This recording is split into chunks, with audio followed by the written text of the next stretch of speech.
우리가 고백하는 사도신경에는 성자 하나님에 대한 내용이 대부분을 차지하고 있습니다. 왜 그럴까요? 바로 예수 그리스도로 말미암아 우리는 구원을 얻었기 때문입니다. 이 구원은 우리의 공로가 아니라 바로 예수 그리스도, 그분이 우리에게 주신 것이요 하나님의 선물이요 하나님의 은혜인 것입니다. 우리에게는 아무 공로가 없습니다. 그래서 오늘 바울도요 10절을 보시면 이렇게 고백합니다. 그러나 내가 나 된 것은 하나님의 은혜로 된 것이니 내게 주신 그의 은혜가 헛되지 아니하여 내가 모든 사도보다 더 많이 수고하였으나 내가 한 것이 아니요 오직 나와 함께 하신 하나님의 은혜로라. 아멘. 바로 사도 바울의 고백입니다. 한 가지 좋은 예가 있어 말씀드리겠습니다. 지금은 보통 월급을 타면 통장에 바로 들어오잖아요. 그래서 우리가 손으로 잡을 수는 없습니다. 그런데 이렇게 통장에 들어왔던 월급이 이 카드사와 은행으로 인하여 그 잔고가 놀랍게 빠지는 사실을 바라보게 되어지죠. 그러나 그 옛날에는 아버지들이 항상 월급 되면 두툼한 봉투를 들고 오셨습니다. 그리고 아버지들은요 꼭 월급 되면 뭔가를 가지고 오셨습니다. 아버지의 귀가가 늦을수록 아이들은요 두 눈을 비비며 기다립니다. 그렇게 아버지가 대문을 열면 그 대문 여는 소리에 아이들은 쪼르륵 달려가 아버지에게 인사를 하지만 그의 시선은 아버지 손에게 고정되어 있습니다. 그 손에는 노란 봉투에 치킨이 담겨 있었기 때문이죠. 아이들은 아버지에게 인사하고 그 치킨을 바라보면 아버지가 옛다 하고 봉지를 주면 아이들은 신나 그것을 가지고 방으로 들어갑니다. 아마 익숙한 장면일 것 같습니다. 드라마에서도 가끔 보셨고 또 그런 경험이 다 있으시죠. 그날에는 정말 못 먹던 치킨을 먹는 날이었습니다. 그런데요, 이 아이들이 아버지에게 나가 인사를 하고 손 내미는 것이 그들의 공로일까요? 그것 때문에 그들이 치킨을 먹는 것일까요? 아니죠. 손을 내밀어 그 치킨을 받았지만 그들의 공로라고 이야기할 수 없습니다. 이미 아버지는 치킨을 주려고 마음에 작정하셨고 또 먹이려고 가져오신 거예요. 우리는 아무 공로 없이 그 구원을 선물로 받았습니다. 바로 하나님이 우리를 구원하기 위하여 하나님이 그 길을 열어주셨고 예수 그리스도 이 땅에 보내주셨고 그분은 십자가에서 모든 것을 다 내어놓으셨고 십자가에 못 박히셨고 오늘 우리의 고백처럼 무덤에 장사되셨습니다. 우리에게는 아무 공로가 없습니다. 그래서 우리는 은혜이죠. 우리는 이 사도신경을 고백할 때마다 믿음으로 고백하지만 은혜로 충만한 거예요. 왜냐하면 내 공로가 아니라 바로 예수님이 우리를 위하여 모든 것을 다 행하셨기 때문입니다. 그러나 예수님 입장에서 이 모든 사실은 무엇일까요? 신학적으로 그리스도 비하라는 단어를 사용합니다. 바로 주님은 자신을 비하하셨습니다. 자신을 부정하셨죠. 비하라는 단어는 한자어로 낮을 비에 아래 하자를 씁니다. 자신을 낮추고 또 낮추고 낮추어 그 육신은 그 무덤에 장사되었다라는 것입니다. 사람들은 때론 절망이 깊은 곳에서 이런 이야기를 하죠. 이제 바닥을 쳤으니 올라갈 것밖에 없다. 왜냐하면 더 내려갈 곳이 없다라는 거예요. 예수님이 무덤에 장사되었다라는 것, 또 오늘 우리가 고백하는 이 신앙 고백 속에는요 예수님이 만물의 끝, 정말 가장 끝까지 내려가셨고 그 내려가심에서부터 또 부활하셨음을 우리는 고백하고 있는 것입니다. 우리는 은혜로 이 고백을 하고 있지만 그러나 정작 주인공인 예수님은 자기 비하를 하고 계신 거예요. 그분에 대한 우리의 고백을 오늘까지 고백을 한번 드려보겠습니다. 그는 성령으로 잉태되어 동정녀 마리아에게서 나시고 본디오 빌라도에게 고난을 받아 십자가에 못 박혀 죽으시고 장사된 지 사흘 만에. 이 고백은 우리에게 너무나 은혜예요. 우리를 구원하신 주님의 행하심입니다. 성자 하나님께서 제 아래에 태어나지 않으시려고 성령으로 잉태되어 동정녀 마리아에게서 나셨습니다. 그것이 은혜이죠. 왜냐하면 그분이 우리의 죄를 담당하기 위해서는 죄가 없으셔야 했기 때문입니다. 죄 없으신 그분이 바로 사람, 성육신하셔서 이 땅에 오셨습니다. 그리고 상상 속의 이야기 아닙니다. 그냥 지어낸 이야기도 아닙니다. 역사 속의 인물인 본디오 빌라도 그 지하 속에서 바로 그 역사 속에 실제로 일어난 사건입니다. 또한 로마의 공신력 있는 재판에서 이미 예수님은 무죄가 밝혀졌어요. 그분은 원죄도 없으시고 삶에 죄도 없으십니다. 무죄하신 분입니다. 이런 죄 없으신 분이 온 인류를 위하여 고난을 받으셨고 십자가에 못 박히셨고 그의 육체는 죽음을 당하여 바로 무덤 가운데 장사되어 온 인류의 죄를 감당하셨던 것입니다. 이것이 얼마나 큰 은혜인지요. 우리는 그것 때문에 구원을 받고 하나님의 자녀가 되었습니다. 예수님은 이미 말씀하셨죠. 마태복음 20장 28절입니다. 인자가 온 것은 섬김을 받으려 함이 아니라 도리어 섬기려 하고 자기 목숨을 많은 사람의 대속물로 주려 함이냐. 아멘. 바로 대속물로 주려 함이니라 라고 고백하고 있습니다. 이 대속물의 성경적 의미는 죄와 허물을 완전히 덮어 형벌에서 벗어나게 하는 예물이라는 뜻입니다. 바로 우리의 모든 죄를 대속한 제물이 되셨다는 것이죠. 우리의 모든 죄와 허물을 그 십자가의 보혈로 완전히 덮어 형벌로부터 벗어나게 하여 주셨습니다. 이 모든 것이 우리에게 정말 은혜입니다. 모든 것이. 그러나 예수님은 어떠하셨습니까? 예수님은 신학적으로는 그리스도의 비하, 자기 비하, 자기 부정을 하셔야 했습니다. 성자 하나님은 창조 때에 함께 하셨습니다. 사람을 창조하실 때도 우리의 형상을 따라 사람을 지으셨죠. 우리는 하나님의 형상대로 지음받은 존재입니다. 그러므로 예수 그리스도 성자 하나님의 형상이 우리에게 담겨 있습니다. 그런데도 그분은 사람이 되셨습니다. 어떤 사람이 반려견을 무척 사랑했어요. 그래서 그 반려견과 뽀뽀도 하고요. 또 막 아이스크림도 나눠 먹고요. 그렇게 함께 했습니다. 자식처럼요. 필요한 용품은 그 왜 그리 많은지 때로는 자기 월급의 반 정도를 썼다고 합니다. 그렇게 사랑하니 친구들이 셈이 났는지 이런 이야기를 합니다. 야, 너 정말 개를 사랑하면 한번 개로 살아봐. 그럼 더 이야기도 잘 통하고 더 좋지 않겠어? 라고 이야기하면서 이렇게까지 이야기합니다. 개 새끼가 되면 좋을 것 같은데 말이야. 이런 이야기를 들으니 그 친구가 버럭 화를 냅니다. 뭐 내가 개가 되라고?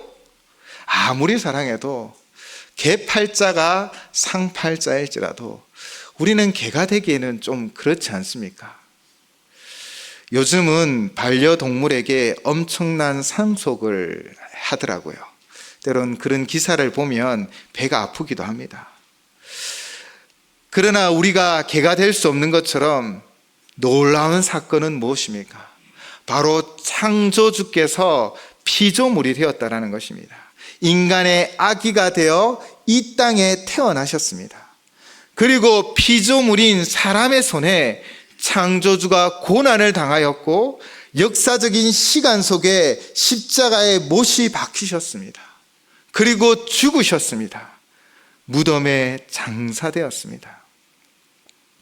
빌립보서 2장 6절에서 8절은 이렇게 고백합니다. 그는 근본 하나님의 본체시나 하나님과 동등됨을 취할 것으로 여기지 아니하시고 오히려 자기를 비워 종의 형체를 가지사 사람들과 같이 되셨고 사람의 모양으로 나타나사 자기를 낮추시고 죽기까지 복종하셨으니 곧 십자가에 죽으심이라. 아멘. 우리가 생각할 수도 없고 우리가 감히 다 이해할 수도 없는 자기 비하, 바로 예수 그리스도가 자기 비하 가운데 이렇게 인간의 몸으로 이 땅에 오셨다라는 거예요. 그분은 창조주 하나님이십니다. 그분은 능력에 전지전능하신 하나님이십니다. 귀족이 천민이 되어도 치욕스러운데 바로 하나님이 인간이 되셨다라는 거예요. 창조주 하나님이 그 능력으로 인류를 다 제거하고 다시 새 창조를 하실 수도 있음에도 불구하고 친히 그분이 이 피조물의 손에 고난을 당하셨고 무덤에 장사되셨습니다. 그렇게 그분은 죄의 저주에서 풀어주시기 위하여 나무 십자가에서 그 저주를 감당하셨던 것이지요. 그 비하의 끝은 무덤에 장사되어진 것입니다.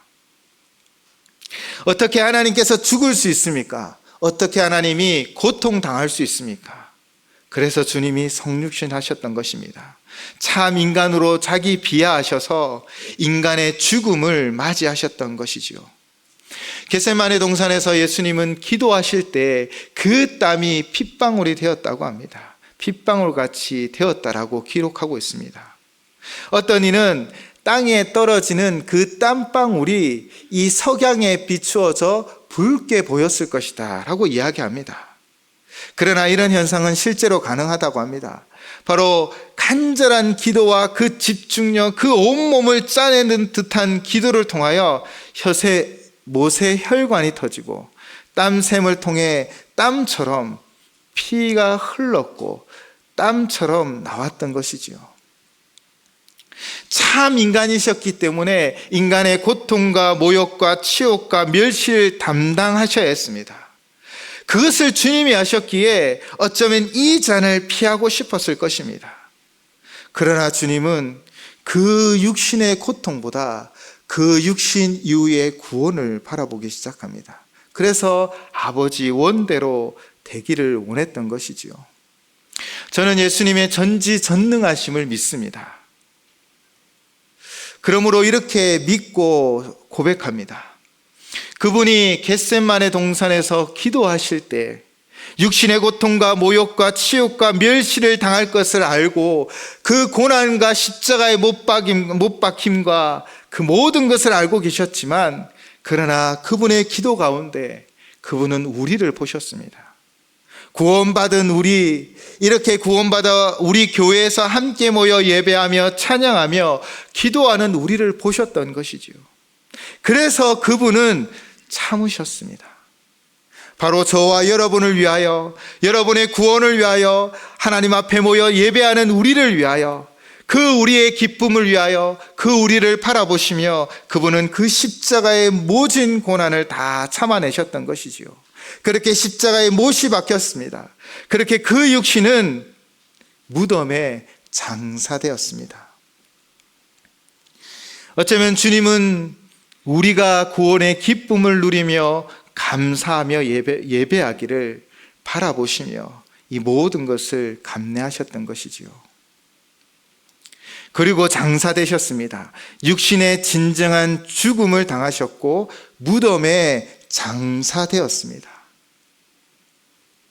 그분의 죽으심, 그분의 무덤에 장사되심은 창조주 하나님이 육신으로 이 땅에 오셔서 그 육신이 죽임을 당함으로 장사되어진 것이지요.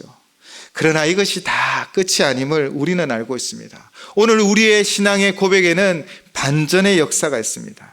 십자가에 죽으신 주님이 죽은 자 가운데서 다시 살아나셨습니다. 사망 권세를 이기고 우리 주님 다시 살아나셨습니다. 우리는 이것을 믿고 고백하며 하나님 앞에 나아가는 것이지요.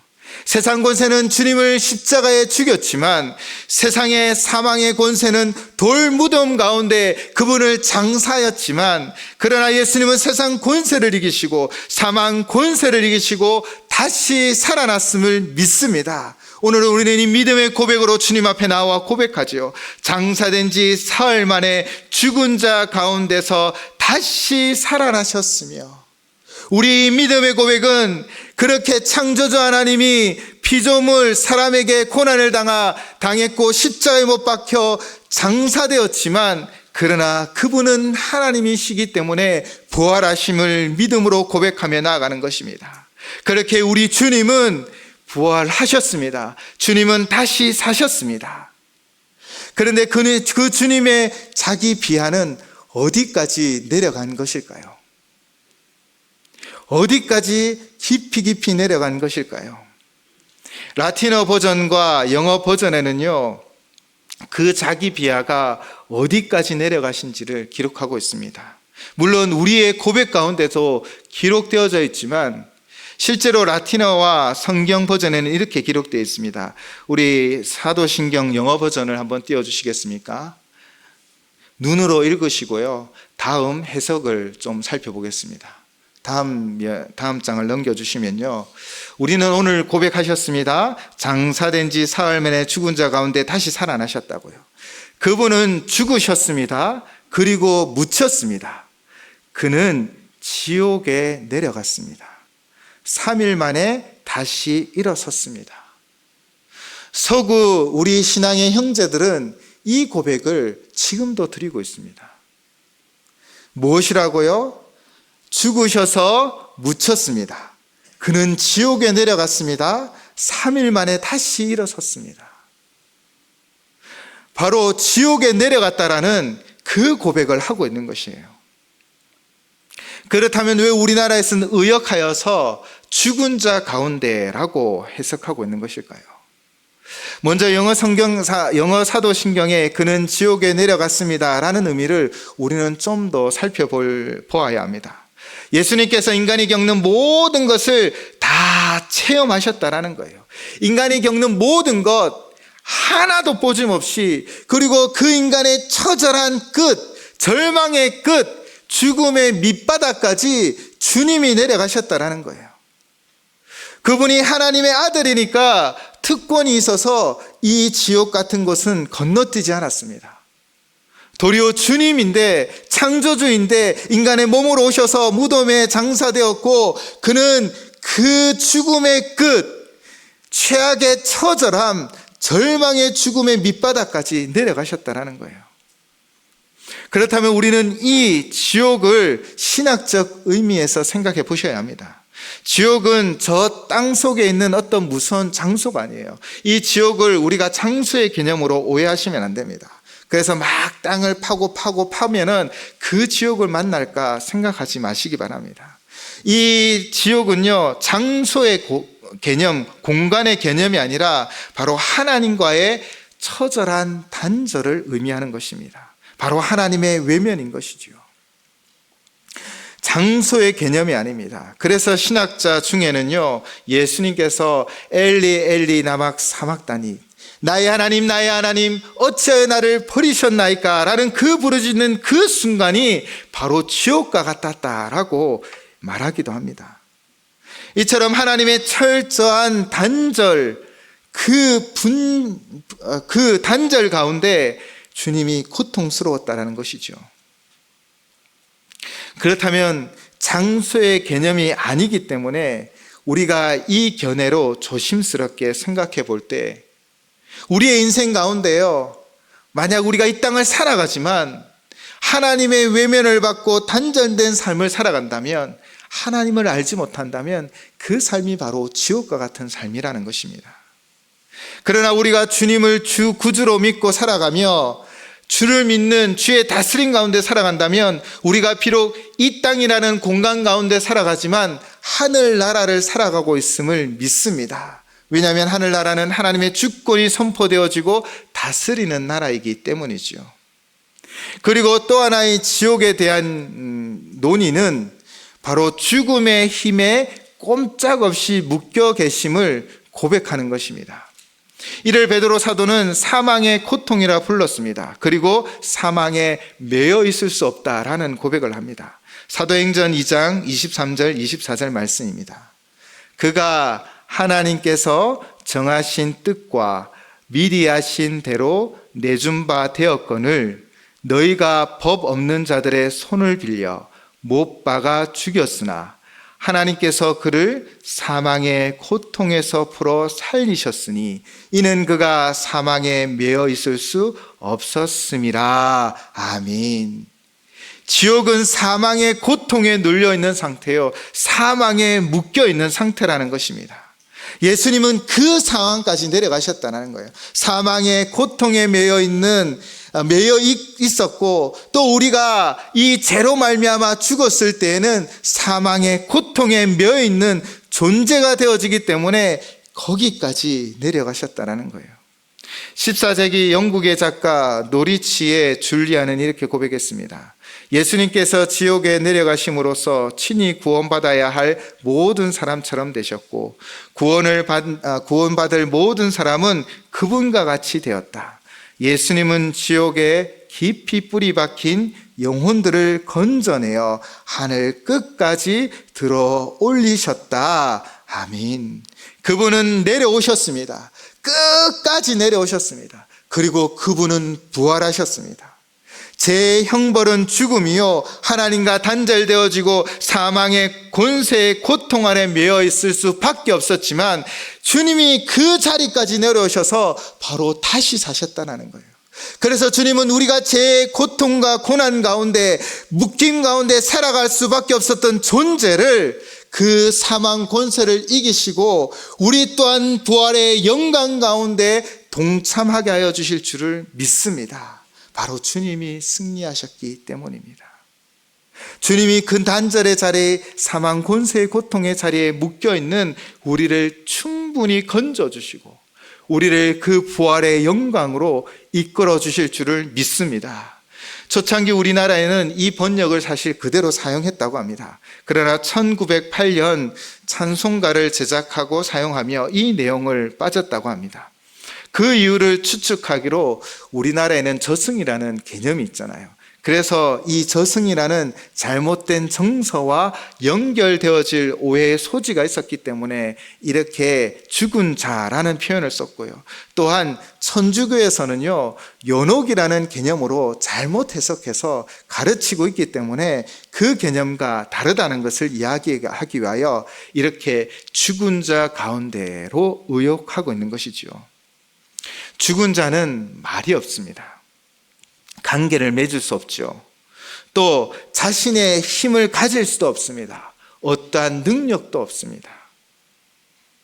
바로 주님이 죽은 자 가운데 다시 살아나셨습니다. 주님은 저 끝, 인류의 끝, 인간이 내려갈 수 있는 저 끝에, 그 끝으로부터 부활하셨습니다. 세계적인 신학자 한스킹은 우리나라에서 강연할 때 이런 이야기를 하였습니다.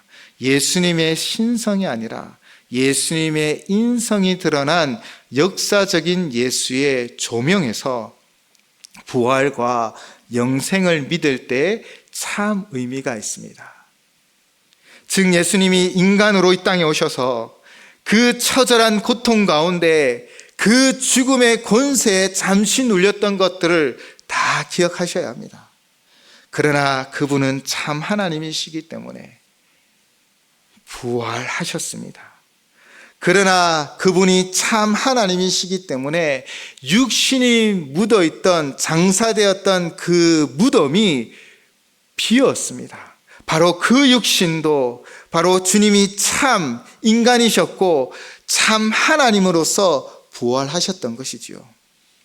예수님은 우리와 똑같은 육신을 가지셨습니다. 그러므로 예수님의 부활은 우리의 삶 가운데 적용되어지고 육신을 가진 우리가 죽을 수밖에 없지만, 죽음의 권세 가운데 묶일 수밖에 없지만, 예수님의 그 부활은 바로 죽음의 권세를 이기고 부활하여 그 부활의 영광에 참여하는 산 믿음이 되어질 줄을 믿습니다. 주님이 우리와 함께 하십니다. 우리의 절망적인 상황과 환경 가운데 주님은 능히 부활하셨던 것처럼 우리를 부활하여 주실 줄을 믿습니다. 이것이 바로 오늘 본문 1절에 기록된 너에게 전한 복음입니다. 이 복음은 전해진 것입니다. 누군가가 만들 수 없는 것이지요. 그래서 바울 사도는 고린도 성도들에게 이는 너희가 받은 것이요 또 그 가운데 선 것이라 라고 말씀하셨습니다. 2절에서 사도 바울은 이 복음을 굳게 지키고 헛되이 믿지 아니하면 그로 말미암아 구원을 받으리라 라고 분명히 확신에 차 선언하였지요. 그리고 그는 이렇게 말합니다. 우리 오늘 본문 3절 4절 함께 봉독하시겠습니다. 시작.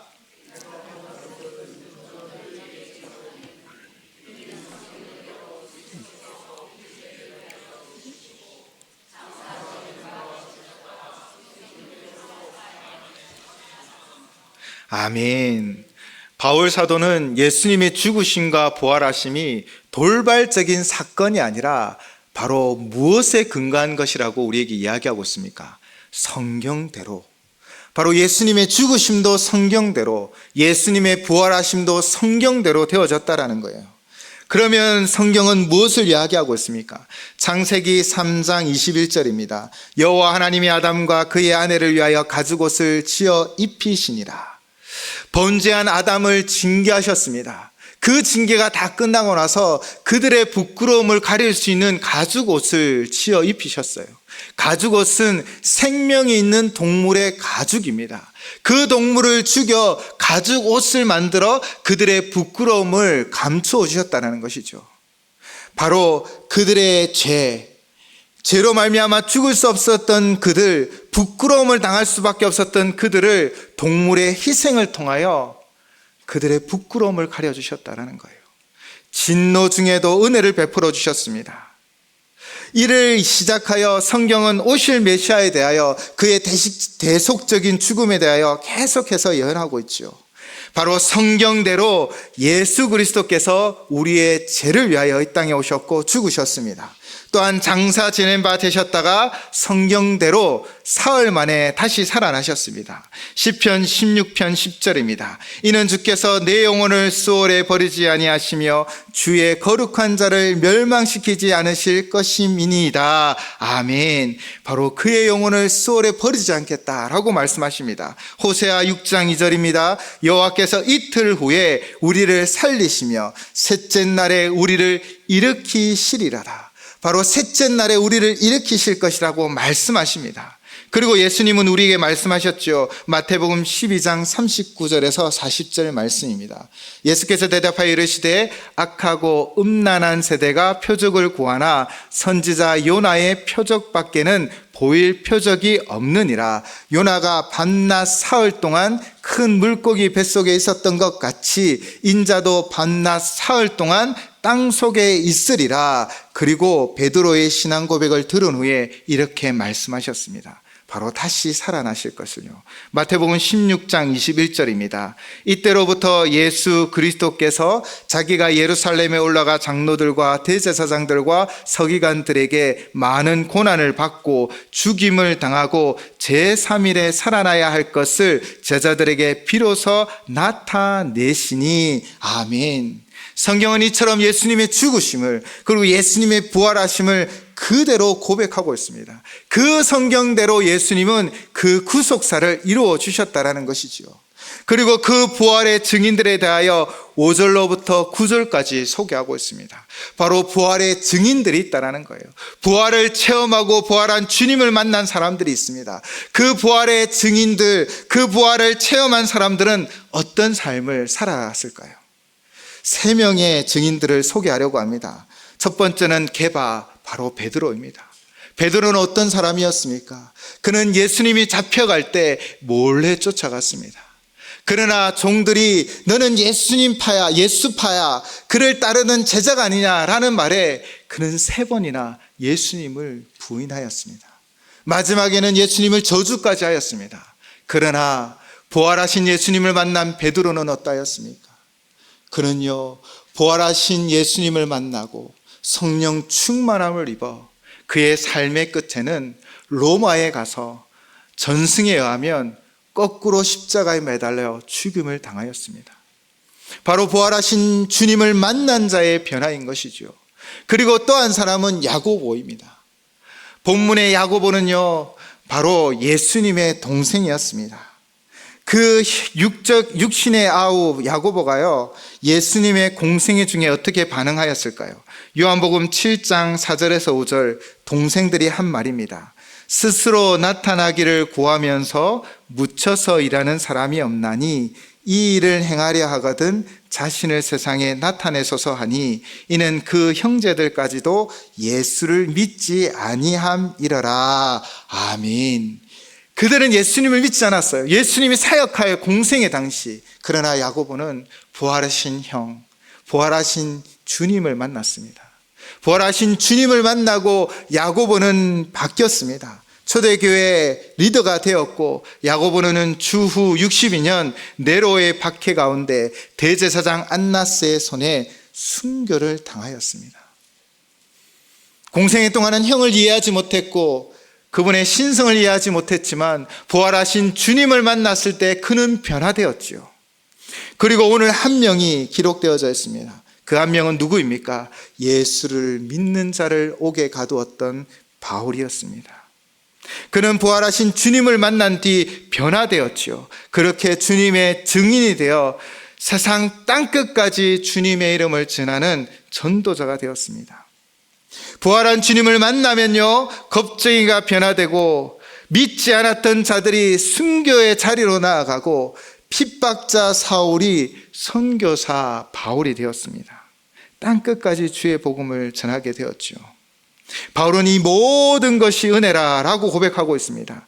자신이 한 것은 아무것도 없기 때문이죠.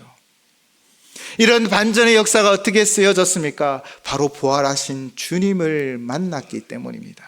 그런데 부활하신 주님은 어떤 분이십니까? 우리 인생의 가장 낮은 곳, 인류의 가장 낮은 그 지옥과 같은 그 곳에서부터 그분은 부활하셨습니다. 다시 사셨습니다. 사랑하는 성도 여러분, 여러분의 자리가 어떠한 자리입니까? 여러분 스스로 어떠한 자리에 있는 것처럼 생각되어 주십니까? 여러분이 가장 낮은 자리에 있을지라도, 여러분이 모든 것이 무너졌다라고 생각되어지는 그 자리에 있을지라도 사실 그 자리까지 주님이 함께 하셨습니다. 그리고 그 부활하신 주님이 여러분과 함께 하십니다. 그리고 그 부활하신 주님을 만난 자는 그분의 손을 잡고 다시 한번 일어설 줄을 믿습니다. 다시 사신 주님은 여러분을 다시 살리실 것입니다. 다시 사신 주님은 그 마지막 때의 부활의 영광을 여러분에게 허락하여 주실 줄을 믿습니다. 왜냐하면 그분은 정말 인간의 그 끝까지 내려가셨기 때문입니다. 오늘도 우리는 주님을 바라보아야 합니다. 나의 인생의 끝, 절망의 끝, 할 수 없다라고 생각했던 그 끝에서 주님이 함께하여 주셨고, 또 주님도 동일한 고통과 고민과 번뇌와 때로는 치욕과 모욕과 고난과 고통을 당하셨고 그 아픔을 친히 감당하셨습니다. 그리고 그 끝에서 우리를 건져 주셨습니다.